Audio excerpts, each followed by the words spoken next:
up, everybody? Welcome to the Early Edge NFL Kickoff Show, brought to you by BetMGM, the sportsbook born in Vegas.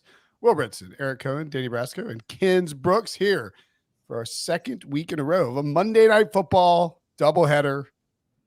This was a very exciting game to start originally before the season, when we thought the Titans would be good, and then when Tua Tagovailoa was still playing. Instead, we're getting Pro Bowler Stu Huntley. I would have liked this game. I would have circled this game as a fun Monday Night Football game, EC. I mean, listen, any game with Will Levis, I'm not sure can be considered fun, though, Brinson. I think this is Will Levis's last stand. I mean, like putting mayo in coffee, this needs to stop. I think the Will Levis Tennessee era probably needs to stop if they lose this game tonight. Wow. Did I ever tell you guys about my picture with Will Levis in a bar in Jersey? He was kind of a weirdo. Yeah. No. You don't say. I can remember. I'll have to pull that up. Continue. Okay. Is he a nice guy at least? I mean, he seems like a nice guy, minus the mayo thing. Nice. Just like a little weird. Just a little weird. Okay. Tracks. Dolphins are minus 2.5 here with a robust total of 37. Dolphins minus 140 on the money line. Danny, rinse, repeat. It's prime time. What do you got as a pick? Death, taxes, and Danny Brasco taking a prime time under. Yeah, guys, the lower the total, the more attracted to it I am. And it's ugly, right? You keep seeing it drop. It's only going to invite overbettors. You know, a touchdown's worth 6 in the NFL. You can get to the score pretty easily. However, low totals have cashed at a crazy clip, guys. Over the last 5 seasons, totals at 37 or lower, 36, 13, and 1 to the under. That's a 74% clip. You don't get that in sports betting. So go ahead, close your eyes, and bet low totals a lot of the time. Tyler Huntley versus Will Levis. What a generational QB matchup. You know, I certainly think Huntley is a upgrade over Skylar Thompson, and I'm high on Huntley. Ken's was talking in the pre-show. She's high on Huntley, so we'll talk about him in this game. He's Lamar's protege. He learned a lot over there in Baltimore. But I don't worry about him exploding on offense out of nowhere, just running this total up. So I'll happily hold my nose and take a low total at under 37.5 here. And you're should I keep rolling on Titans? Yeah, just go ahead and give your Titans pick while you're here. Because we have 2 games to get through, and let's go right through it. I want like 4 minutes to get my lineup. Vibes, Brinson, some vibes going here. It's a little weird. So, and I'm a little weird of a guy, just like Will Levis too. Sometimes I didn't have any milk left in my fridge this morning. I went and smelled. Oh, no good. I wasn't about to put that in my coffee. What did I have? I had some whipped cream. So I did a little whipped cream in the coffee, kind of half and half. I don't know. But I'm on my Will Levis right now. And I'm back in the Titans plus 2.5. Mayo in the coffee, whipped cream in the coffee. It all works. Look, I know backing him after 3 bozo plays in a row, it's a tough pill to swallow. But I don't see them as underdogs here in this matchup. I think mainly because the best unit on the field in this game should be the Titans defense. I know they're without Jeffrey Simmons tonight, but L'Jarius Sneed has been a huge difference maker. Very quietly, because of all the blunders from Will Levis, nobody's noticed this Titans defense that's top 10 in both rush and pass success rate against opposing teams. So very quietly, they've done a good job. They start at the 50-yard line most of the time with what Will Levis is doing to them. So I kind of like the Titans to show up. You mentioned before, Levis could very well be playing for his game. They should game manage the crap out of this one, right? I mean, run the rock to Tony Pollard, take advantage of a Dolphins defense that's 30th against the pass. Maybe Levis actually has success here. I see him game managing, and the Titans, I think, squeaking out a win. So if you're going to give me 2.5 points, I don't think Tyler Huntley is worth being a favorite. So give me the Titans. Tighten up, baby. I'm on the Titans too. And it is a little bit vibes based. I mean, the Jeffrey Simmons thing stings bad because now Miami should be able to run the ball much more effectively.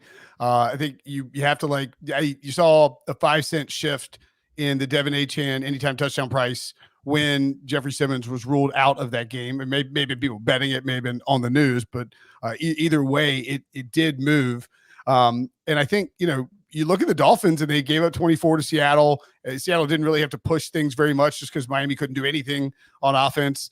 They gave up 31 in week 2 to the Bills, and in week 1, just 17 to the Jaguars. But what the hell are the Jaguars?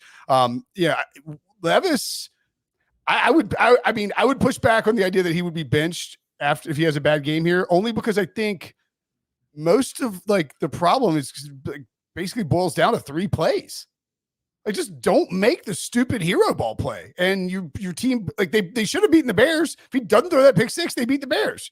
It's like, I mean, just don't make the stupid play. And so I do think you're probably right. They game manage a little bit more. I'm going to bank on him not making the stupid play for the 4th week in a row, which is probably bad on me. I think the Titans find a way to actually win this game and get on the board with a victory. It would be a statistical anomaly to make 4 in a row really bad plays, right? Hall of Fame, stupid, bad, like everyone's tweeting about it, viral. Ryan Tannehill as a Dolphin or like butt fumble plays. Yeah, like it would be pretty difficult to do it 4 games in a row. Yeah. EC, what are you on? No, I listen. I'm sorry, I don't have a play here. I'm taking the easy way out here. I originally picked the game at 20-16 Titans. But then this Tyler Huntley thing has me reconsidering it. So I do like the under. I mean, if I were to lean somewhere, I'd lean on the under. But what if Huntley balls out?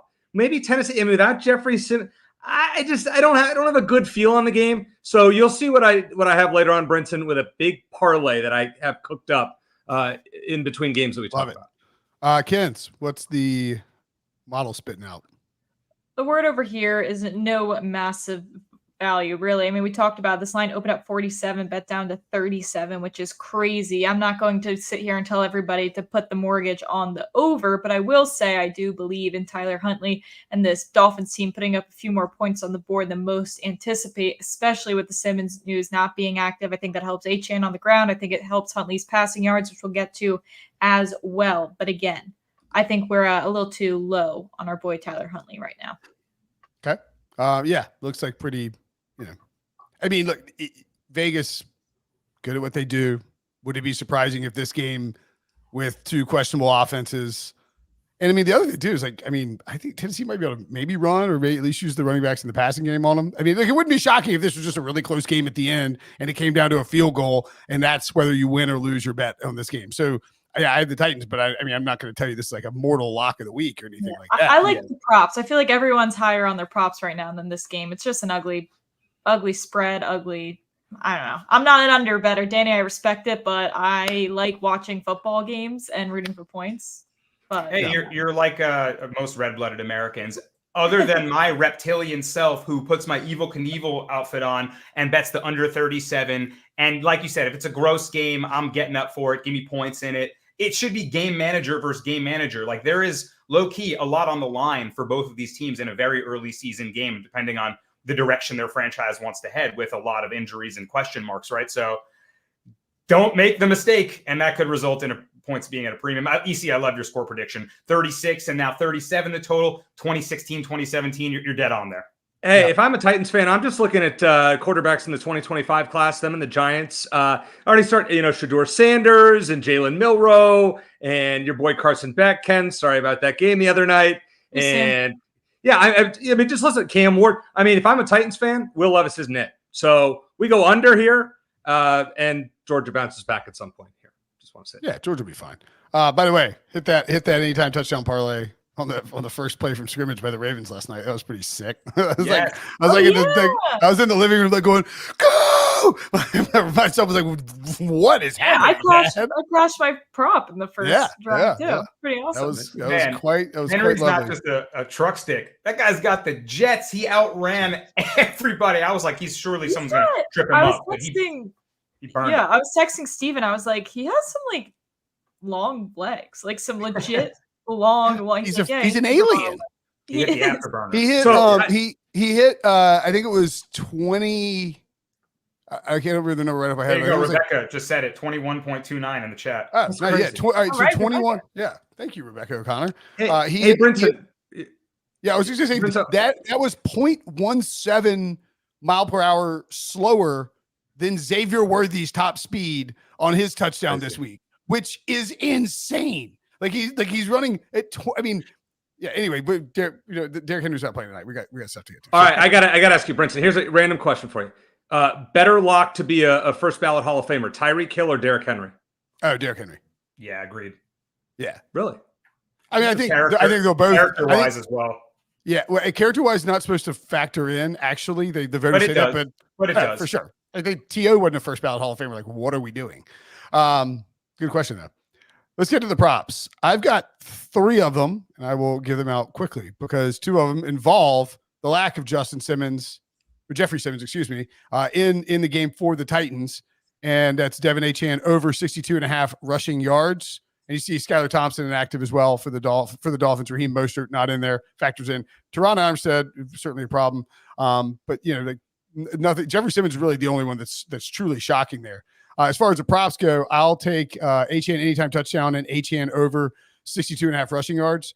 I mean, EC, you'll talk about the Huntley thing. I'll be very curious to see how many designed runs they use for him in this game, because Mike McDaniel can cook anything up, but I don't know if I think they might want to do the same thing the Titans do, which is like hope to play defense and feed Achane and hope he can pop off 1 or maybe 2, and then you pull away. So I've got those Achane props, and I'm also going to take Josh Weil. I think it's Weil, might be Wiley, I don't know. Over 1.5 receptions plus 105. Where'd you come up with that one?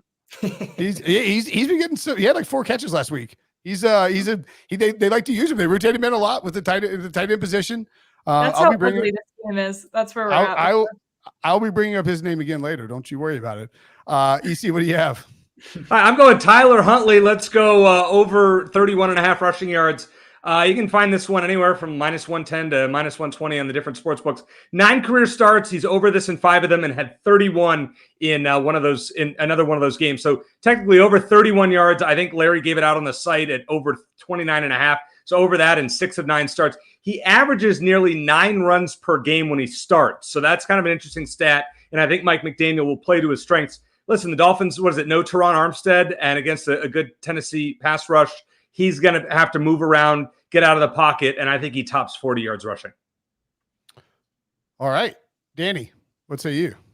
Yeah, I got another ugly game style player prop, and I'm going to target a tight end for a QB, Tyler Huntley, in his first week with a brand new offense. Going to have to look for the safety routes, right? I mean, Huntley throughout his career has been a backup and a damn good one. But that's going to usually lead to short A-dot stuff. You come in and you game manage. He uses his athleticism, his legs, like EC's talking about.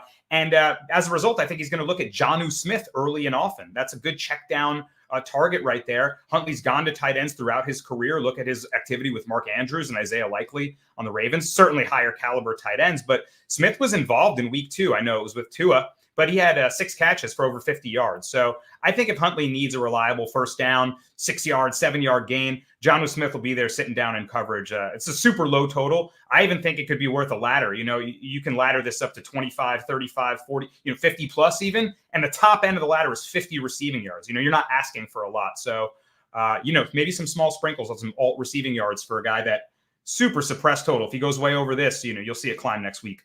And by the way, that's a Jonnu Smith revenge game, technically. So there you go. That's right. Kens, that's right. Yeah, that's right. Drafted by the Titans. Kens, what are you looking at from a prop perspective? So we're going with Huntley, but we're actually going passing yards over 163.5. We haven't projected for 200 yards here. I think that could maybe be a lot, but I do think we get over 163.5. He was 6-4 to this number in Baltimore when he had at least 20 passing attempts, which we haven't projected for. So that's why we like this number. And this is a homecoming. Okay. This is where he grew up. He always wanted to play for the Dolphins. This is very exciting stuff for him when he has time to prepare. He is a pretty solid backup quarterback. He struggles in the red zone, no doubt, but not in between the 20s and these types of conditions on a night game in South Florida. So I like that for him. I think there's a lot of fire under how terrible they've looked without Tua right now. So I could see some creative schemes coming up, things you won't be expecting. I think Achane will get some receiving yards as well. And then Levis, the way it's priced is as if it's like a coin flip almost, 7% chance that he would throw an interception. I mean, we have a 70% chance of throwing an interception. The over's 4-1 in his road games when he plays a full game. And that includes when he threw a pick last season at Miami. So something he's very familiar with. I think there's a very good chance. I just think at this price specifically at -125, it's definitely worth playing. I mean, yeah.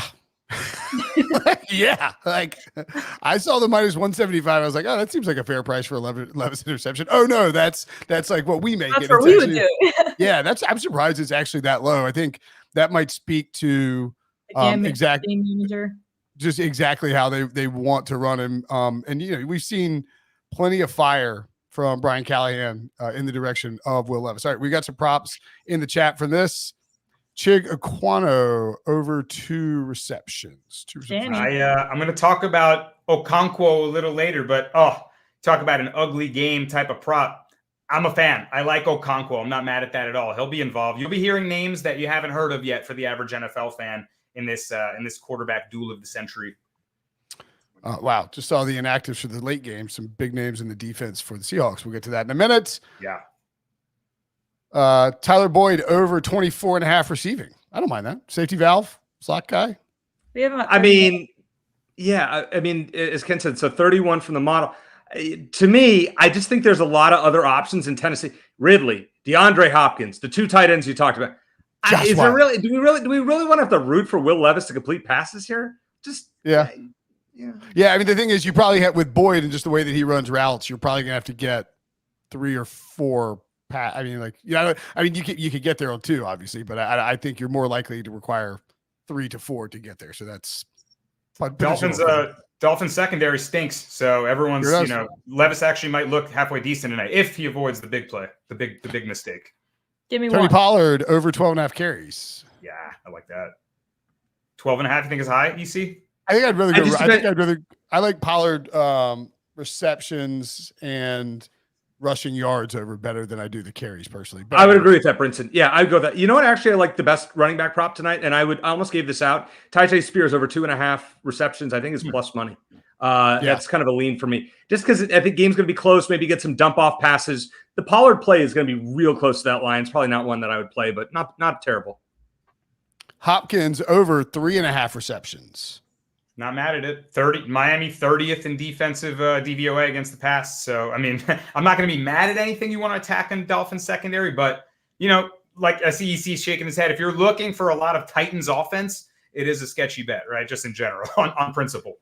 Yeah, I mean, I also think with, like, the Titans, you can – he could – that's one of those where it could be – you could go under his – receptions and over his receiving yards if he catches a long one, just the way that Levis throws. I was gonna say, I feel like receiving yards might be the better play on this one.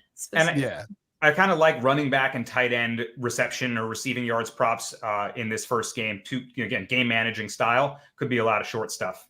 I mean, it is worth noting that Hopkins, clearly limited routes in week 1 and then a little more ramp up in week 2, gets to 6 catches with 73 yards in week 3 against Green Bay. But Green Bay was up. Like Levis had to attempt 34 passes. And I think you're a lot less likely, which somehow against Malik Willis, I think you're a lot less likely to see Levis have to throw it a ton because Miami would have to score a lot earlier. And I just don't know that that's necessarily going to happen.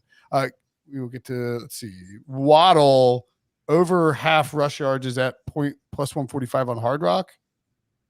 I wouldn't get a mortgage down on it, but I mean, refinance, dude. Yeah, I mean, I think he has 2 carries on the year, Brinson, 1 for 3, 1 for 4. So at most he's going to get 1 carry. He had no carries in their last game. Yeah. I mean, that's a coin flip, but at plus money, I get it. Okay. And also worth noting that Snoop Huntley got here this week. There's not a ton of rapport. Like, so running a bunch of trick plays is like they may try to keep it kind of vanilla. So I don't know that I would risk your house on it. Tyreek Hill over half a rushing yard is plus 180. I would rather bet Tyreek than I would. I think they're going to get super creative tonight. Like I think that's where they're at. I see a gadget run happening. I was going to say, are there any Dolphins fans in the chat who know Mike McDaniel's playbook, like inside and out? You know how this guy thinks. Is he likely to get gadgety on him? I mean, Huntley's certainly capable. You run the triple option with him. Like he's done it under Lamar's offense, right? So it's very likely that they might run some gadget stuff. All right, let me give you a stat here. Tyreek Hill has 1 rush in 3 games this year. Last year he had 6 carries. And there were 2 in 1 game. So he had 5 separate games with a rush. That's a lot of risk there. I like the plus 180, but that's a lot of risk. Trying to pick the right you almost like would have to hope for a jet sweep type of situation or like a shovel pass where they line him up or motion him into the backfield and have it like flip him the ball and it counts as a rush. It counts as like a rush attempt and he gets more than 1 yard. Hey man, if it's 3-0 late in the second quarter, playbook might open up. It's possible. It's fair. All right. And then last one, Waddle over 3.5 receptions. I think over props on like this offense are just risky. Yeah, I don't hate it because a lot of short passes. Waddle's your over the middle guy, as compared to Tyreek Hill is probably going to go deep. I can see that. I don't hate it. Okay. All right. Let's go to the model anytime touchdown props. Did we smash last night? We had Derrick Henry. Yeah. I'm trying to think what else we had last night. How about I had a freaking parlay that was like the only leg I needed to hit was James Cook anytime touchdown. I was like head spinning when Ty Johnson got under like in the backfield and ran that one in. Like, what?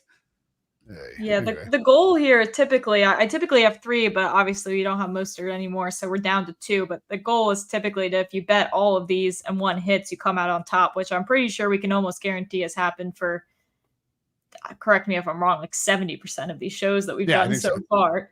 But Achane, obviously the value goes down a little bit now. You can still find him around, plus money I think is still solid given the situation because he can be a dual threat here to score on the ground or through the air. You have Huntley, who is I just think he was so effective in between the 20s, but when it came down to the red zone, that's where he struggles. And that's the type of situation where you want to give it to your running back here. And Achane accounts for 54% of the team's rushing touchdowns when he plays and 28% of the receiving touchdowns. So again, you've seen that trend through the week since week 1 where we're picking these running backs that really are a dual threat here. And then Calvin Ridley, just some crazy trends he's had. He goes off for a week and then he just completely falls off the next week. And I hate to talk about patterns and he's due, but he's due. He had a terrible week last week. Now I think he gets back to it. He goes from not having a touchdown to a touchdown in 70, 80, 100 yards. So we're right back in that spot for him. Obviously, a pretty solid price there at plus 275, but relative to where we would set it,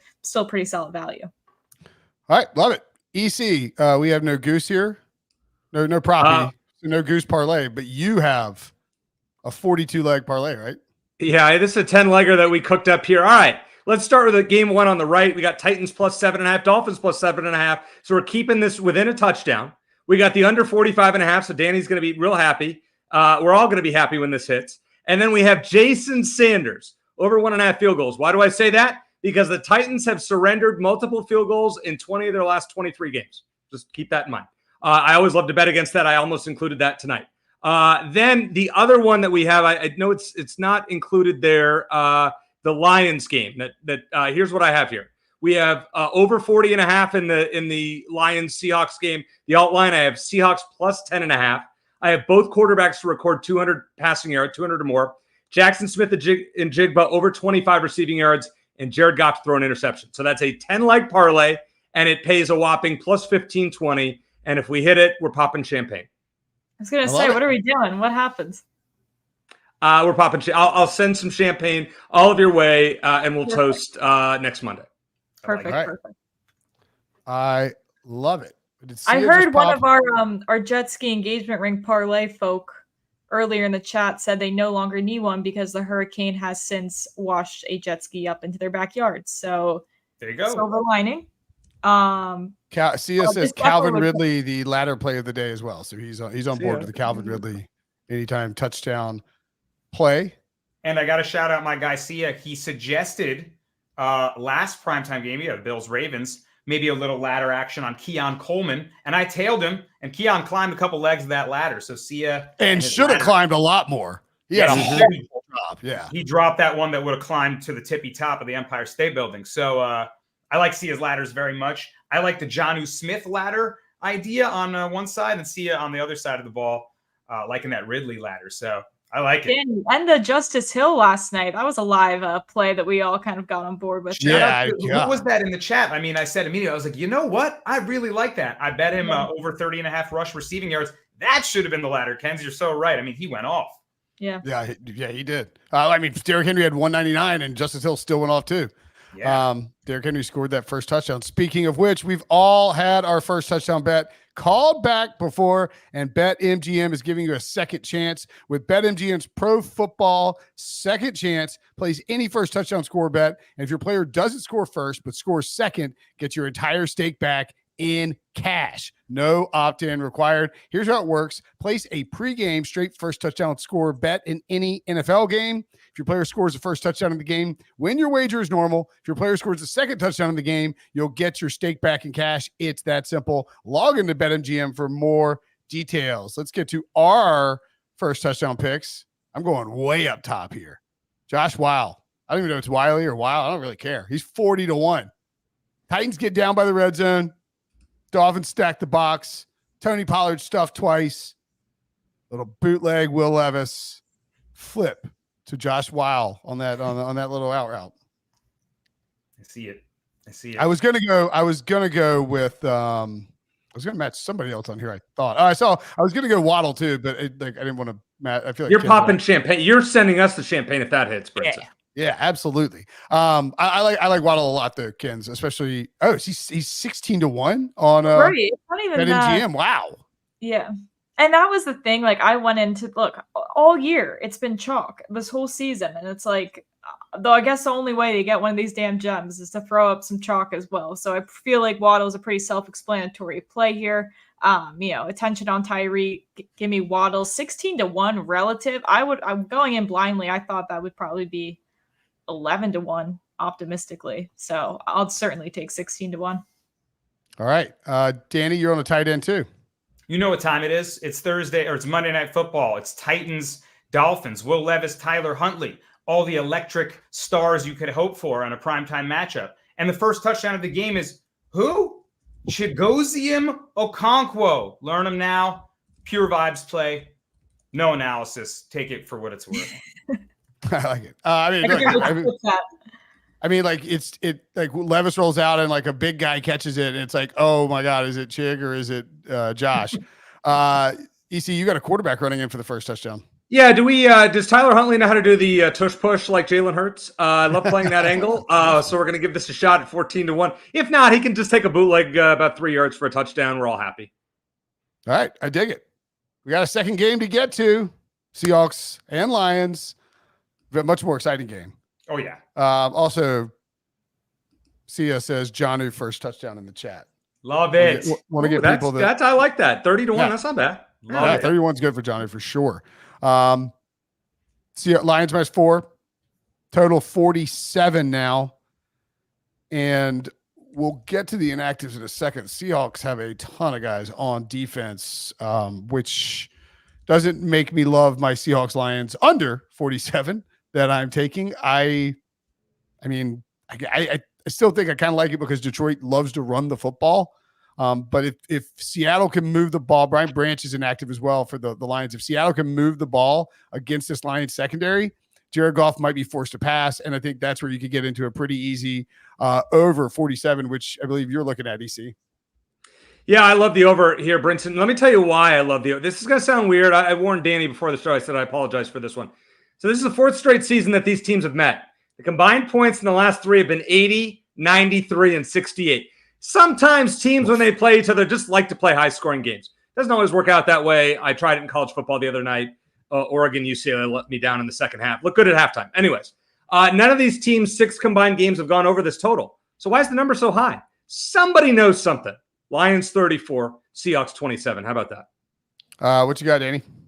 You know what? Funny enough, I've been slamming these unders, and they've been coming up green.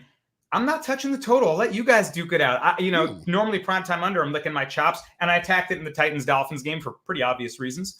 This one has me a little scared, a little tentative. I did personally play it. I'm playing every primetime under, but it's not on the site, and it's not on a pick for the show. So I'm going to roll with the spread, and I think Detroit rolls in this spot here. The Seahawks 3-0 start has certainly been impressive. New head coach Mike McDonald's come in. He's taken that secondary. He's made them only better. He's got really cool personnel to work with, and you see his mastermind defensive game planning. However, that has come against pretty weak opposition. I mean, we're looking at their 3-0 start. It's come over Bo Nix in his debut in the Broncos. The Patriots in overtime. Patriots might be the worst or second worst team in the league.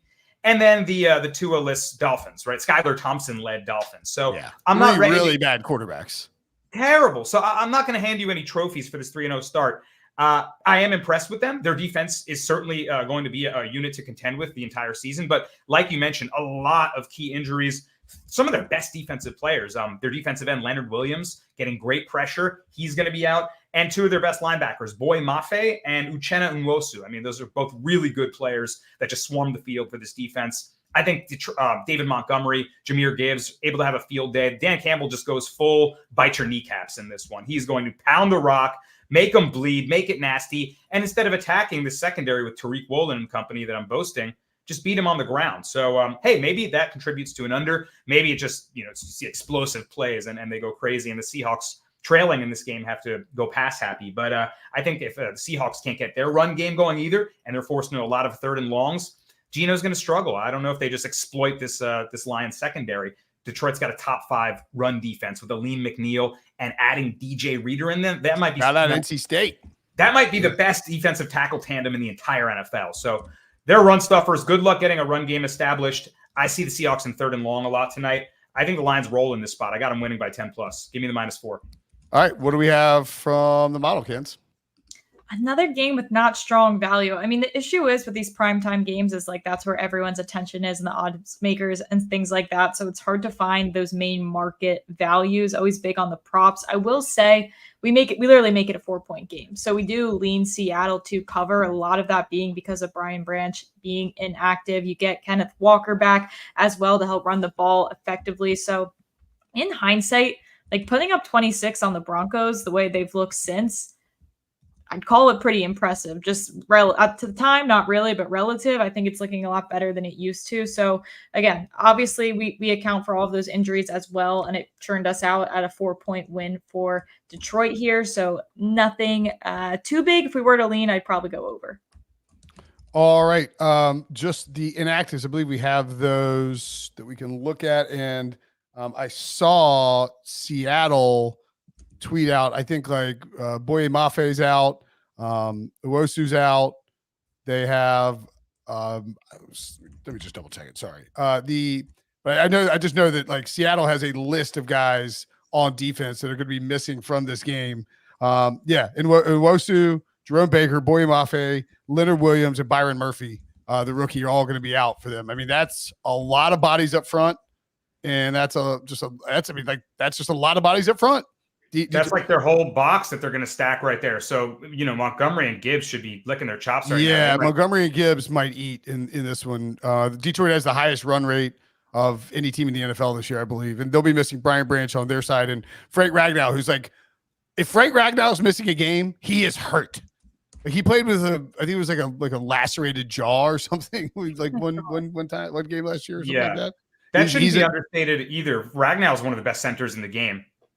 Oh yeah, for sure. I mean, that's a big loss for them. They have a really good offensive line though.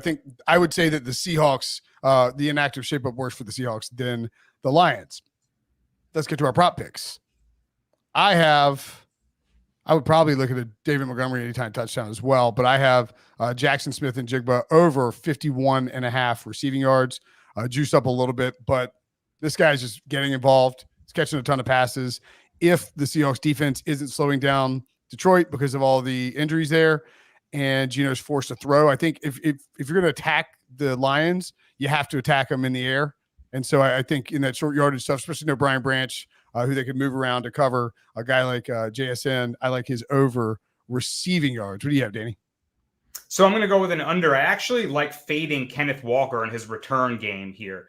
He missed the last 2 weeks with an oblique injury. In the first week, Ken's was talking about Seattle's success against Denver. I agree with you. That ages really well. I mean, their defense is really good. So yes, week one, getting to know new things, give him, a little bit of credit there. But nonetheless, Walker was able to run 20 carries for over 100 yards in that game. So taking an under on his rush yards, going to be a little scary. I just think he's likely to split carries with Zach Charbonnet tonight. I talked about Aleem McNeil, DJ Reader, Aiden Hutchinson, this incredible defensive line and linebacker core for the Detroit Lions. They're going to be a top 5 run stuffing unit all season. Don't expect to see teams run 100+ yards on them. In fact, very few have done 70+. I think the last guy to get 70+ on them was Christian McCaffrey. So, Walker, curiously low total. I mean, a guy that is a workhorse back, only 50.5. I think it's low for a reason. I think that his carries are limited and they're split with Charbonnet. They don't run this guy into the ground. Oblique injuries can be a little weird, kind of tricky injury to come back from. So settle in. And if they're trailing in this game, it's going to be a pass-heavy script. Gino's going to be airing it out. Hopefully the JSN prop can cash on that kind of game script, and Walker stays off the field, or at least not touching the rock too much. So I think he goes under this rush yards total. It's going down to 48.5 on some other books. So grab it on BetMGM for the best line. All right. What do you have for player prop, EC? Yeah, we're going Sam Laporta tonight. I know this is risky, Brinson. He's got that sprained ankle, but Seattle gave up an 8-catch, 109-yard line to Hunter Henry, so they can be susceptible to tight ends. They've given up the 5th most catches to tight ends through the first 3 weeks. I mean, this number, like, Laporta has to do something. Now, mind you, I would have come on your Sunday night show and I would have said the same about Mark Andrews, and then he dropped a pass that I could have caught, and we never saw him again. So I'm not, like, betting my house on it, like Jeff in the chat was in that Jalen Waddle over half a rushing. Regardless, over 30. I mean, listen, the middle of the field for Seattle should be open. They have good corners that will, guard the likes of Jameson Williams, maybe if Amon-Ra's not in the slot. So I think we can get a 445 from Laporta. I'll take that. So I think we hit this, but I wouldn't, as I said, I wouldn't bet your house on it. All right, Kens? Did a little reverse engineering sometimes, and you start to look at, the quarterback's passing prop and does it match up with certain things. So for DK, you're looking at Geno Smith, who's averaged, 248 passing yards, and we're looking at 29% of that would be 70 yards. And DK Metcalf does absolutely account for 29% of his team's yards. So I think there's some value there. I mean, he could get this in 2 catches potentially. You know what I mean? Like if he gets targeted 8 times, I don't see how we don't go over this. The other receivers are kind of, competing for that wide receiver 2 spot right now, but Geno Smith will always look for DK Metcalf here. Again, we talked about Brian Branch being out, kind of, makes it hard for 2 safeties to necessarily contain Metcalf here. And then we're going to Gibbs. I saw a lot of people talking about him in the chat as well. He has had success, A, at home, averaging 90 rushing and receiving yards at home, but B, against this team specifically. He's gone over 103 of his last 5 games. I think it could be a game or a script on the ground, as we were saying. I think that bodes well for him as well. I like him to score a touchdown. We could talk about as well. But just historic success against this team and at home. I dig it. All right. What do we have for the model in terms of, actually, before we get to the model, I want to point out that, no, you can toss them up there. Sorry. That's my bad, Jake. Somebody asked, is Ken's back? So back. And somebody replied, she is so back. So you're back. Congrats. You're back. Let's go for 3 for 3 in this game then. Let's do it. All right. So the touchdown props obviously mentioned. I sound like a broken record, but when you are a dual threat running back, we are going to have some pretty solid value on you to score a touchdown. Same thing with Gibbs here. Then we go to St. Brown. I think he has some pretty solid value as well. And DK, let me just talk about DK first because we were talking about him. Again, just an easy target for Geno Smith in this game. But as far as St. Brown, he had a touchdown last week after an uncharacteristic few games without one. And the overall is 12-10 since last season. So I think, again, good value on that. They can only do so much. You have Laporta to worry about. You have Williams to worry about, who seems to, end up being a prominent target to defend. So I just feel like there's too many moving parts for this team. You kind of just have to pick your poison here. As far as receivers, we'd set it at even money, so plus 140 is pretty solid. Okay, love it. Let's we already told you, go BetMGM. You can get first touchdown prop score. You get your money back on the second one. Let's get to our first touchdown picks here. I thought about maybe this is one where I was going to match up with you, Ken. I was looking at DK. Dude, it's DK Metcalf. Right. He can get the ball. He can, if Geno, if they get it first and they decide to go up top, really put a statement out there, wouldn't shock me at all. But I'm going to do the same thing on the opposite side of the ball with Jameson Williams at 13-1. He's not the number one guy there, but I just feel like they love using Jameson Williams as all right, let's take a shot play early on in the game and try to really get this team going, get the crowd going. So I've got Jameson Williams 13-1. Talk us through DK, Kens. I mean, just the same thing we were talking about for being quiet week 1. He then has a touchdown in the games back-to-back after that. Brian Branch not being there. I like it being the first as this, Lions defense tries to figure out with that injury in place, could be vulnerable in the beginning of this game. I think they could absolutely score first as well. So just, again, it's DK being DK. To get him at 12-1, anything above 10-1, I think is pretty solid. And I was saying for the last play too, like it's all about chalk this season with the first touchdown. So as close as you can get to quote unquote chalk, I think might be the way for me to get a gem, at least one of these two. Yeah, I think that's a good call. You're getting like an elite usage wide receiver. Who you got, Danny? So spicy. Yeah, I like the vibes you were going with like energy and the Lions, like, Jameson Williams. Your sort of theme there is how I see this game playing out, is that the Lions really have yet to explode in a game, right? You haven't seen like a signature Lion. I know we're only in week 4, but it feels like they're ready for a signature Lions game where they just, like I said, punch you in the mouth, just lower the boom on you, run you over, bite your kneecaps off. And I think they could do that maybe on like an Aiden Hutchinson strip sack right away, or put Geno under pressure and run back a pick 6. I just think they're ready to explode and have a big night and prove that Seahawks might be a little fraudulent 3-0 team with all the injuries. I think the offense might struggle and Lions D gets them for one. All right. EC? Yeah, I don't love the number here on Laporta, but he fits the bill, and I need him for fantasy football. And That's how I feel about DK. I mean, that's what it is. Let me just put it this way. I mean, I said this on the other shows. I've had a terrible fantasy football season. I need something to go right.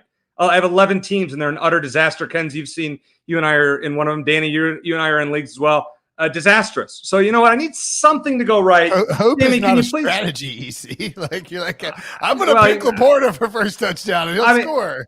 Listen, that's going to be the one that hits. I'll tell you. That's going to be the one. I mean, exactly right. I need something good to happen in fantasy football one time this year. Come on, Sam. Brinson, Please. I'm going to text several friend group chats right now that I have that quote you just said. Hope is not a strategy. That's amazing. Send that to all your DGen chats. I think that was coined by somebody with the Giants. I could be wrong. But yeah, hope is not a strategy. All right, let's recap all of our best bets, and then I'll sprint to the counter to try and get all my. I have way too many. Titans plus 2.5. Josh W over 1.5 receptions. Devin Achane over 62.5 rush yards. Achane anytime touchdown. JSN over 51.5 receiving yards. Seahawks Lions under 47. Danny's on the Titans plus 2.5. Jonnu Smith over 14.5 receiving yards. Titans-Dolphins under 37.5. Lions minus 4. And Kenny Walker under 50.5 rushing yards. EC has Tyler Huntley over 31.5 rush yards. Seahawks Lions over 47. Sam Laporta over 39.5 receiving yards. And Ken's is on Tyler Huntley over 167.5 pass yards. Will Levis to throw a pick. DK Metcalf over 65.5 receiving yards. And Jahmyr Gibbs over 79.5 rush and receiving yards. Let's sweep the freaking board. Let's. Yeah. 20-0 would that be? Yeah. I mean, that'd be I just want to hit something. I mean, I want to hit something. Get me on the board. You guys already have these gems. I just need to get on the board. I feel excluded here on Monday nights. Sia's in the chat. He's got to recap this screen tomorrow morning on the show. He's already dreading just the math he's going to have to do. Sia's unlock it first touchdown, by the way. All right. That'll do it for us.